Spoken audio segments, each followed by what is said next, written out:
Hello friends, मैं नरोत्तम गुजर एक बार फिर से आप सभी का अपने यूट्यूब चैनल नरोत्तम गुजर पर हार्दिक स्वागत अभिनंदन करता हूं।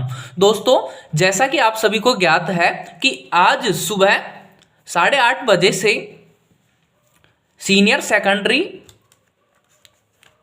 जो सेकेंडरी एग्जाम थी यानी कि 10th की एग्जाम थी, उसका इंग्लिश का पेपर लगा था। यानी कि आरबीएससी बोर्ड थी ना, राजस्थान बोर्ड वाली, उसका आज पेपर लगा है इंग्लिश का। देखो, आज के पेपर को एनालिसिस करते हैं भाई, इसमें कितना इजी पोर्शन आया है। देखो कौन सा पोर्शन आया है। सबसे पहले अपन बात कर लेते हैं, देखो ग्रामर पोर्शन की अपन बात करते हैं। कौन से की? ग्रामर पोर्शन की। देखो सबसे पहले मैं बात कर लूं, जैसे आप सभी देख पा रहे होंगे, ये एक क्वेश्चन दे रखा है, 6 नंबर का एक क्वेश्चन दे रखा है। Choose the correct form of the verb. देखो, choose the correct form of the verb. अब देखने की कोशिश करना, पहला क्वेश्चन दे रखा है वंस देयर। अब देखो इसके बीच में दे रखा है, आपके ब्रैकेट में जो ये ब्लैंक्स दे रखा है, उसको आपको बी वर्ब से भरना है। अब देखने की कोशिश करना, अपन देखे हैं भाई बी वर्ब से अपन तात्पर्य कौन किससे लेते हैं? इज, एम, आर और वॉज वर से। किससे लेते हैं? इज, एम, आर और वॉज वर से। अब देखने की कोशिश करना, एक बार यानी कि पहले के बारे में बात कर रहे हैं, पास्ट की बात कर रहे हैं। किसकी बात कर रहे हैं? पास्ट की बात कर रहे हैं। तो देखो, पास्ट की बात करना है तो ये बी नहीं आएगा और ये आर नहीं आएगा। अब बचे आपके पास दो ऑप्शंस, कौन कौन से? वॉज और वर। अब देखने कोशिश करना, मैंने आपको देयर का यूज पढ़ाया था, उस क्लास में मैंने आपको बताया है कि देयर के बाद में जो सब्जेक्ट आएगा, देयर के बाद में जो सब्जेक्ट आएगा उसके अकॉर्डिंग यहां पर क्या आएगी? वर्ब आएगी। तो देखना, ये ए किंग क्या है? सिंगुलर है, तो ए किंग, तो इसके पहले क्या आएगी? सिंगुलर ही वर्ब आएगी, यानी कि क्या आएगा? वॉज आएगा। ये वर क्या है? ये प्लूरल वर्ब है, इसलिए वर नहीं आ सकता। यहां पर क्या आया है? वॉज आया है। अब देखने की कोशिश करो, नेक्स्ट प्रश्न देखते हैं, वही correct form of the verb का है। देखो, Ram always attend his classes, यानी कि ऑलवेज माने नियमित रूप से, यानी कि रेगुलर कार्य हो रहा है। रेगुलर कार्य के लिए अपन बात करते हैं प्रेजेंट सिंपल। कौन सा? Present simple, present indefinite tense भी बोल सकते हैं। अब देखो, प्रेजेंट सिंपल में अपन दो फॉर्मेटों का यूज लेते हैं। कौन कौन सा हो गया? एक तो हो गया subject plus first verb plus S या ईएस प्लस में ऑब्जेक्ट। ये फॉर्मेट तो अपन किसके लिए यूज लेते हैं? ये लेते हैं अपन सिंगुलर के लिए। अब बात कर ले अपन प्लूरल की। प्लूरल में क्या होता है? सब्जेक्ट प्लस वर्ब की फर्स्ट फॉर्म प्लस ऑब्जेक्ट, इतना सा लेते हैं। अब देखने की कोशिश करना, यहां पर आपको पता है राम क्या है? राम एक वचन है। राम क्या है? एक वचन। तो राम अपने साथ में क्या लेगा? यानी कि ये वाला फॉर्मेट लेगा, सब्जेक्ट प्लस वर्ब की फर्स्ट फॉर्म प्लस एस या ईएस। तो यहां पर क्या आ जाएगा? अटेंड्स आ जाएगा। पहला ही ऑप्शन आपका सही हो गया। पहला ही ऑप्शन क्या हो गया? सही हो गया। अब बात करते हैं थर्ड क्वेश्चन की। We had gone to our house before father. अब मैंने आपको बता रखा है कि देखो, हैड प्लस, अगर आपको ये दिख जाए हैड प्लस वर्ब की थर्ड फॉर्म, और अगर आपको बिफोर या आफ्टर का प्रयोग दिख जाए, सेंटेंस में बिफोर या आफ्टर आ जाए, तो आपको क्या करना है? अगर एक तरफ वर्ब की थर्ड फॉर्म है तो आप दूसरी तरफ क्या करेंगे? दूसरी तरफ वर्ब की सेकंड फॉर्म आप उपयोग लेंगे। अब देखो, कम दे रखा है, कम की जो तीनों फॉर्म होती है वो क्या होती है? कम, कैम और कम। अब देखो, यानी कि सेकंड फॉर्म से मतलब अपन को, क्योंकि हेड प्लस वर्ब की थर्ड फॉर्म दे रखा है, हेड प्लस वर्ब की थर्ड फॉर्म दे रखा है, तो अब बात करेंगे क्या? वर्ब की सेकंड फॉर्म। वर्ब की सेकंड फॉर्म क्या है? कैम। तो क्या आ जाएगा? कैम। हेड कम नहीं आएगा, हैव कम, पास्ट की बात करते हैं अपन, ये प्रेजेंट सिंपल की बात कर रहा है, नहीं आएगा। समझे बात? अब बात करते हैं अपन फोर्थ क्वेश्चन की। देखो, ही लिव वर्ब दे रखा है आपको हेयर सिंस 1 जनवरी 2020। अब बात कर ले, देखो मैंने आपको बताया है कि फॉर या सिंस का प्रयोग हो, क्या? फॉर या सिंस, इसके साथ में अगर टाइम हो, टेंस के अंदर अपन ने देखा है फॉर या सिंस के साथ में अगर टाइम दे रखा है तो वो क्या होता है, present continuous, present perfect continuous, sorry है ना, प्रेजेंट परफेक्ट कंटिन्यूअस। अब बात कर ले, आपको ऑप्शंस पर जाना है। देखो हैड लिव्ड नहीं आएगा, हैज लिव्ड नहीं आएगा, ये हैव लिव्ड नहीं आएगा। क्यों? क्योंकि फॉर या सिंस के साथ में टाइम दे रखा है, तो टाइम दे रखा है तो आपको प्रेजेंट परफेक्ट कंटिन्यूअस यानी कि परफेक्ट कंटिन्यूअस दिया होना चाहिए, तो प्रेजेंट परफेक्ट कंटिन्यूअस यहां पर दे रखा है, क्या हो जाएगा, हैज बीन लिविंग। अब देखने की कोशिश करना, ये आपको सेंटेंस दे रखा है कौन सा, 7वां, change the following sentence into indirect speech. अब देखने की कोशिश करना, देखो अपन बात करते हैं ही सेड टू, देखो सेंटेंस देखना, he said to me please give me your pen. अब देखने की कोशिश करना, मैंने आपको बता रखा है कि देखो इसका कोई मीन नहीं है, ये क्या दर्शा रहा है, ये आपसे रिक्वेस्ट कर रहा है, क्या कर रहा है, रिक्वेस्ट कर रहा है। अगर इसके बाद में मैं देखूं तो यानी कि गिव मी योर पेन, ये सेंटेंस अलग है, यानी कि ये इंपरेटिव सेंटेंस हो गया। कौन सा हो गया, इंपरेटिव, फर्स्ट वर्ब से शुरू होने वाला वाक्य। उसके लिए अपन क्या करते हैं, कंजंक्शन टू का प्रयोग करते हैं। क्या करते हैं, कंजंक्शन टू का प्रयोग करते हैं। तो देखना इसका कैसे बनेगा, मैं यहां पर बना देता हूं। देखो ही सेड टू, प्लीज या काइंडली आ जाए अगर सेंटेंस में, मैंने आपको बताया है जब मैं डायरेक्ट इनडायरेक्ट करवाया उस समय आपको बताया भाई सेड टू को अपन किस में चेंज करेंगे, अगर प्लीज या काइंडली आ जाए तो रिक्वेस्टेड टू में, किस में बदलेंगे, रिक्वेस्टेड टू में। उसके बाद में ऑब्जेक्ट दे रखा है मी। फिर बात करें अपन कंजंक्शन कौन सा लगेगा, इंपरेटिव सेंटेंस है तो कंजंक्शन टू लगेगा, कौन सा, टू लग गया। और फिर उसके बाद में जो आपको सेंटेंस दे रखा है वो पूरा एज इट इज। अब देखो इसमें प्रोनाउन संबंधी चेंजेस करने हैं। अब मी क्या है, फर्स्ट पर्सन, फर्स्ट पर्सन किसके अकॉर्डिंग चेंज होता है, सब्जेक्ट के अकॉर्डिंग। तो सब्जेक्ट क्या दे रखा है आपको, ही सब्जेक्ट दे रखा है। अब ही का ऑब्जेक्टिव केस, क्योंकि मी क्या है, ऑब्जेक्टिव है, तो ही का ऑब्जेक्टिव क्या होता है, हिम। अब बात कर लें योर। अब योर किसके अकॉर्डिंग चेंज होगा, क्योंकि यू और यू से बनने वाले प्रोनाउन ऑब्जेक्ट के अकॉर्डिंग चेंज होते हैं। अब मी के अकॉर्डिंग चेंज होगा तो मी का क्या हो गया, ये हो जाएगा माय पेन। अब बात करते हैं नेक्स्ट सेंटेंस की। देखो he said to me where are you going. देखो मैंने आपको बता रखा है क्या कि जब भी WH वर्ड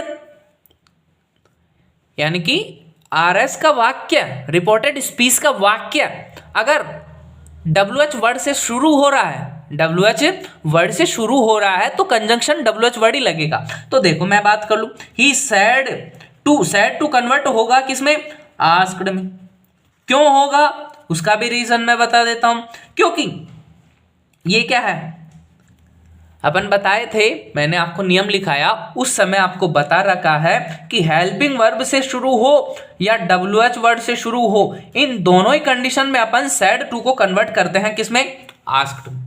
किसमें, आस्क्ड में। फिर अपन बात कर लेते हैं मी। अब कंजंक्शन, अब WH वर्ड से शुरू हो यानी कि RS का वाक्य जब WH वर्ड से शुरू होता है उस स्थिति में अगर हेल्पिंग वर्ब से शुरू हो रहा है RS का वाक्य तो अपन इफ या वेदर का प्रयोग करते हैं।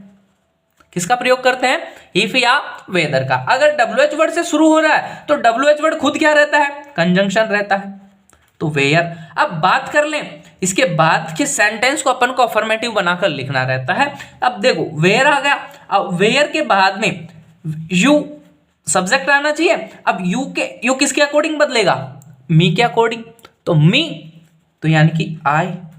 अब आर है, आर को अपन कन्वर्ट किसके अंदर करते हैं, यानी कि प्रेजेंट टेंस की सारी हेल्पिंग वर्ब्स को पास्ट में बदलते हैं। किस में बदलते हैं, पास्ट में। अब जैसे मान लो ये कंटिन्यूअस दे रखा है, प्रेजेंट कंटिन्यूअस दे रखा है, तो पास्ट कंटिन्यूअस में बदलेंगे। तो पास्ट कंटिन्यूअस में आई में, पास्ट कंटिन्यूअस टेंस में आई के साथ क्या आता है, वॉज आता है, तो वॉज लिख दिए, गोइंग लिख दिए, खत्म। अब देखने की कोशिश करना 8वां sentence, rewrite the following sentence using connectivities given in the brackets. देखने की कोशिश करना, he is a teacher, he is writer. देखने की कोशिश करना, he is a teacher, he is a writer, आपको सेंटेंस दे रखा है और not only but also say क्या कर रहा है, आपको जोड़ना है। अब देखने की कोशिश करना, मैं आपको बता रखा हूं ये रिलेटिव कंजंक्शंस आपको मैंने करवाए थे ना, कंजंक्शन, उसी इस क्लास में मैंने आपको बताया था कि ये क्या है, दोनों सब्जेक्ट बिल्कुल सेम है, दोनों सब्जेक्ट क्या है, सेम है, तो एक सब्जेक्ट को आप उतार लीजिए, ही इज। अब बात कर ले जो कंजंक्शन दे रखा है, not only, he is not only a teacher. अब इसमें से यानी कि इसमें ये वाली बात कॉमन थी ना, ही इज, इसको छोड़ दो। अब बात करें नॉट ओनली, अब वो वाला सेंटेंस ये लगाओ, बट ऑल्सो है राइटर, है राइटर। अब देखने की कोशिश करना, next sentence, Ram is my friend, Ram is my friend, Shyam is my friend. अब आपको बोथ एंड का प्रयोग पता है, यानी कि दो के लिए यूज होता है कौन सा, बोथ और एंड। अब यहां पर दोनों सब्जेक्ट क्या है, अलग अलग, तो आप लिख लीजिए both Ram and Shyam, both Ram and Shyam. अब देखो मैं आपको बता रखा हूं कि एंड कंजंक्शन जुड़ गया, तो एंड कंजंक्शन जुड़ते ही क्या हो गए, दोनों प्लूरल हो गए, तो इनके साथ में आने वाली वर्ब क्या होगी, प्लूरल होगी। तो आर माय फ्रेंड नहीं होकर ये फ्रेंड्स होगा। क्यों होगा उसका भी रीजन आपको पता है, क्योंकि दोनों मिलकर क्या बन रहे हैं, प्लूरल नाउन, इसी वजह से इसके बाद में क्या करेंगे अपन, प्लूरल फॉर्म का प्रयोग करेंगे। अब देखो Ramu is a thief, Ramu क्या है, एक चोर है, Shamu is a thief, Shamu क्या है, एक चोर है, यानी कि रामू भी एक चोर है, शामू भी एक चोर है। अब बात करें वही बिल्कुल सेम फॉर्मेट, बस यहां पर अपन को जो देखना होगा वो इतना सा देखना होगा, देखो आइदर रामू और शामू, मैंने आपको बता रखा है ये भी कोरिलेटिव, जो जितने भी कंजंक्शन है उनके साथ में जो उसके बाद में आने वाली जो वर्ब है वो वर्ब आती है जो सेकंड, यानी कि जो निकटतम सब्जेक्ट रहता है, यानी कि शाम के अकॉर्डिंग आएगी, तो ये इज माय फ्रेंड। अब बात करते हैं अपन नवे सेंटेंस की। नवे सेंटेंस देखना, join the following sentence using the relative pronouns given in the brackets. अब ब्रैकेट में दिए गए जो रिलेटिव प्रोनाउन है उसके अकॉर्डिंग आपको बढ़ना है। देखो मैंने अभी प्रोनाउन वाली क्लास चली थी अपनी, उसके अंदर मैंने रिलेटिव प्रोनाउंस को बिल्कुल अच्छे से एक एक को, कई टीचर्स ने अलग अलग नहीं करवा रखा, कंबाइंड करवाते हैं, मैंने आपके अध्ययन की दृष्टि से इसको बिल्कुल बेसिक से और सब सिस्टमेटिक तरीके से करवाया। देखो अब बात कर लेते हैं, the book is on the table. देखो द बुक हैज, यानी कि ये दोनों सेम है, ये दोनों क्या है, सेम है। मैंने उस समय बताया था कि अगर दो चीजें सेम हो तो उसमें से एक चीज गायब करने की सोचो, क्योंकि अपना उद्देश्य क्या होता है, वाक्य को छोटा करना। क्या होता है उद्देश्य, अपना वाक्य को छोटा करना। तो देखो द बुक, अब देखने की कोशिश करना, द बुक क्या है, निर्जीव है, विच किसके लिए आता है, निर्जीव के लिए, सिलेक्शन करने के लिए, which is on the table. अब बात कर लें ये वाला, ये बुक, द बुक पहले लिख लिया अपन ने, तो यानी कि इसको छोड़ो, बाकी सेंटेंस जो बचा हुआ है उसको लिखो, हैज ए वाइट रेपर। उसी प्रकार अपन सेकंड सेंटेंस देखने की कोशिश करते हैं। देखो you met a man yesterday, the man was my friend. अब देखने की कोशिश करना, शानदार सेंटेंस है। देखो मैं इसको यहां पर लिखूंगा, you met a man yesterday, तो देखो द मैन देखने की कोशिश करना, ए मैन और ये दोनों एक ही चीज है ना, ये दोनों एक ही व्यक्ति के लिए आया है, तो लिख दीजिए upon the man whom you met yesterday was my father। यानी कि आदमी जिससे तुम कल मिले वो क्या थे, मेरे पिताजी थे। क्या थे, पिताजी।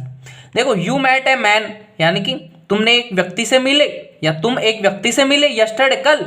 The man was my father, वो आदमी क्या थे, मेरे पिताजी। यानी कि द मैन जिस आदमी से तुम कल मिले, आदमी जिससे तुम मिले कब, कल, वाज माय फादर। अब देखो द मैन, मैं आपको बता दूं हुम क्या है, खुद ऑब्जेक्ट है, तो इसके बाद में क्या लेगा, ये सब्जेक्ट। हुम क्या है, होम ऑब्जेक्ट है, तो बाद में क्या ले लिया, ये सब्जेक्ट ले लिया, और ये सब्जेक्ट के अकॉर्डिंग यहां पर ये वर्ब आ गई, और ये जो वर्ब आई है ना यहां पर वॉज, ये इसके अकॉर्डिंग आई है, the man was my father. अब देखने की कोशिश करना, बहुत ही शानदार एक्टिव से पैसिव बनाने का तरीका मैंने आपको बिल्कुल अच्छे तरीके से बता रखा है। देखो मैं बता दूं, ऑब्जेक्ट को सब्जेक्ट और सब्जेक्ट को ऑब्जेक्ट लिखो। देखो सबसे पहला कार्य यही करो आप, कौन सा भाई, सब्जेक्ट को क्या करो आप, पहले ऑब्जेक्ट बनाओ और ऑब्जेक्ट को क्या बनाओ, सब्जेक्ट बनाओ। देखने की कोशिश करो, देखो क्रिकेट क्या है, क्रिकेट क्या है, ऑब्जेक्ट है, प्रतिभा क्या है, सब्जेक्ट है, तो क्रिकेट। अब देखने की कोशिश करना, मैं ब्लैंक से छोड़ रहा हूं, कोई दिक्कत ना, अपन इसी को भरेंगे। मैंने आपको जो नियम बता रखा है उसके अकॉर्डिंग, बाय प्रतिभा, बाय प्रतिभा टुमारो। अब ये वर्ब भी तो भरनी है आपको, कौन सी, ये विल। अब मैंने आपको बता रखा है मॉडल, मॉडल को कन्वर्ट किस में करते हैं, model plus be plus verb की third form, model plus be plus verb की थर्ड फॉर्म, तो विल किस में कन्वर्ट हो जाएगा, विल बी, विल बी। और प्ले, प्ले की जो थर्ड फॉर्म है वो क्या हो जाएगी,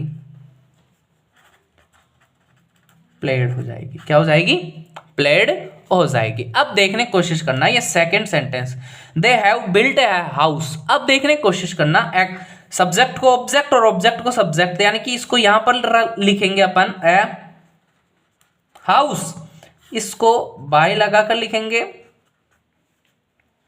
बाय देखो, देखो बाय देम में बदलते हैं। अब देखो हैव बिल्ट, तो हैव बिल्ट तो हैज बीन बिल्ट, BYLT। देखने की कोशिश करना, मैंने आपको बता रखा है हैज या हैव प्लस वर्ब की थर्ड फॉर्म आती है, तो उसको अपन कन्वर्ट किस में करते हैं, हैज या have plus been plus verb की थर्ड फॉर्म के अंदर अपन इसको कन्वर्ट करते हैं। अब देखो फ्रेमिंग क्वेश्चन, फ्रेमिंग क्वेश्चन यानी कि क्वेश्चन बनाना आप लोग को आना चाहिए। तो देखो क्वेश्चन बनाने के लिए मैं आपको दो फॉर्मेट बता दूं। देखो WH वर्ड, WH वर्ड के बाद में अपन हेल्पिंग वर्ब लेते हैं, हेल्पिंग वर्ब के बाद में अपन सब्जेक्ट लिखते हैं, फिर मैन वर्ब लिखते हैं, फिर ऑब्जेक्ट लिखते हैं, फिर क्वेश्चन वाचक सिंबल लिखते हैं। हेल्पिंग वर्ब से अपन को बनाना हो तो हेल्पिंग वर्ब लिखते हैं अपन, फिर सब्जेक्ट लिखते हैं, फिर मैन वर्ब लिखते हैं, फिर ऑब्जेक्ट लिखते हैं, फिर क्वेश्चन लिख वाचक। अब देखने की कोशिश करना, वेयर यानी कि WH वर्ड से बनेगा।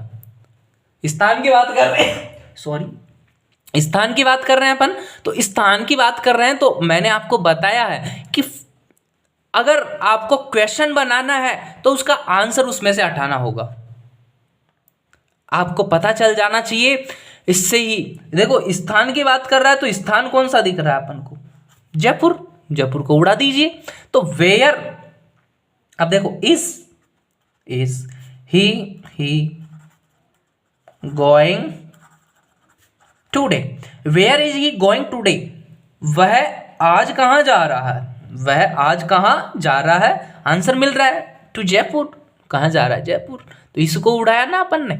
अब बात करते हैं क्वेश्चन टैग। क्वेश्चन टैग मैंने इतनी बार प्रैक्टिस भी करवाई, मैंने इसकी एक्सरसाइज के साथ में इसके अलावा मैंने 20 से 25 क्वेश्चन इसी पर बेस करवाए। उस समय मैंने आपको बताया अगर पॉजिटिव है तो नेगेटिव, नेगेटिव है तो क्या होगा पॉजिटिव। बनाना कैसे है, पहले क्या लिखना है आपको, हेल्पिंग वर्ब लिखनी है, फिर उसके बाद में कोई उससे संबंधित रिलेट प्रोनाउन लिखना है। देखो राम विल, अब देखो राम विल प्ले क्रिकेट, अब ये क्या है अफर्मेटिव सेंटेंस है, तो टैग कैसे बनेगा नेगेटिव बनेगा। विल का टैग कैसे बनता है, विल प्लस नॉट, किससे बनेगा विल प्लस नॉट। इसकी जो कॉन्ट्रैक्ट फॉर्म होती है, शॉर्ट फॉर्म होती है, वो क्या होती है वॉन्ट, क्या होती है वॉन्ट। अब बात कर लें राम, राम के लिए जो यूज होने वाला प्रोनाउन कौन सा है ही, खत्म कहानी। देखो इस पेपर के अंदर 10th वाला पेपर आया है, पिछली बार से भी बहुत ही इजी पेपर आया है। देखो नॉर्मल से नॉर्मल बच्चा भी इन सभी को कर कर अच्छे नंबर प्राप्त कर सकता है। जैसा कि आपने देखा भाई 4 नंबर के तो ये फिलिंग द ब्लैंक्स हो गए, फिर बात करें 2 नंबर के ये डायरेक्ट स्पीच हो गए, 4 और 2 6 हो गए। फिर अपन बात कर ले 3 नंबर के ये कंजंक्शन हो गए, 6 और 3 9 हो गए। 9 के बाद में अपन बात करें ये 2 नंबर के ये 11 नंबर ये हो गए। फिर अपन ये पैसिव के बारे में देखें 13 नंबर ये हो गए। 13 के बाद में अपन ये 2 नंबर और देखें, यानी कि 15 नंबर का आपके ग्रामर पोर्शन दे रखा है। इस 15 नंबर का दे रखा है। जो बच्चे फेल होने वाले थे वो बिल्कुल आराम से पास हो सकते थे। क्यों, क्योंकि आप इसमें से अगर 10 नंबर ले रहे हो, 10 नंबर आप पैसेज में से भी ले सकते हो। क्यों, पैसेजों में देखो कितना इजी मैटर आया है, कितना इजी मैटर। देखो 2 नंबर यहां से कवर देते, 2 नंबर उसी प्रकार इसी से, ये 2 इसमें दे रखे हैं, फिर आगे और दे रखा है आपको, यानी कि 27 नंबर के तो आपके पैसेज दे रखे हैं भाई। अगर इसमें भी फेल होते हो ना तो फिर आपको कोई पास कराने वाला नहीं है। कोशिश यही करो जो आने वाले एग्जाम्स हैं उन पर अच्छे से ध्यान दो, ताकि आपके अच्छे से मार्क्स आ सके और आप अपने माता पिता का नाम अच्छे से रोशन कर सके। मिलते हैं नेक्स्ट पेपर के साथ में बहुत जल्द ही। अगर आपने अभी तक मेरे चैनल को सब्सक्राइब नहीं किया है तो चैनल को सब्सक्राइब करिए और ज़्यादा से ज़्यादा लाइक और ज़्यादा से ज़्यादा शेयर करिए। और अगर आपको सभी को अच्छा लगा है तो एक बार मेरे को कमेंट सेशन में ज़रूर बताएं, ताकि मैं भी मोटिवेट हो सकूं। Thank you, bye bye, take care.